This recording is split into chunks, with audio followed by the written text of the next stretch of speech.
என்ன சமையலம்மா? இன்னைக்கு தாங்க இன்னைக்கு வியாழக்கிழமை நம்ம வீட்டில் என்ன லஞ்சுன்னு பார்க்கலாம் ஃப்ரெண்ட்ஸ். இன்னைக்கு சஷ்டி. எல்லாருமே அம்மா நீங்கள் சஷ்டி கும்பிட மாட்டீங்களாம்மா, ஏன் நான்வெஜ் சாப்பிடுவீங்களா மாட்டீங்க? சஷ்டி கும்பிடுவேன் ஃப்ரெண்ட்ஸ். நான் காலையிலே கும்பிட்டுறதுனால பசங்களுக்கு நான்வெஜ்லாம் செய்ய மாட்டேன், தெரியாமல் செய்கிறது நிறையா பேர் கேட்டிருந்தீங்க. வாங்க இன்னைக்கு நம்ம வீட்டில் என்ன லஞ்சுன்னு பார்த்துலாம்.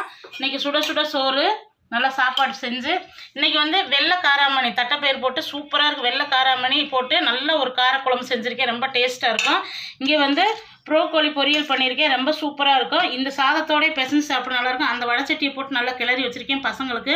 ஆனால் இது ரொம்ப டேஸ்ட்டாக இருக்கும் ஃப்ரெண்ட்ஸ். கண்டிப்பாக எங்கே கிடைச்சாலும் வாங்கி சாப்பிட்டு பாருங்கள். தம்பிக்கு வந்து இன்றைக்கி சத்து மாவு உருண்டை கேட்டதுனால சத்து மாவு உருண்டை பண்ணியாச்சு. பாப்பா வந்து சத்து மாவு கஞ்சி அடிச்சு, அதனால் காலையில் சாப்பிட்றதுக்கு சத்து மாவு கஞ்சி ரெடி பண்ணியாச்சு. அவ்வளோதான் ஃப்ரெண்ட்ஸ் இன்றைக்கி நம்ம வீட்டில் லஞ்சு.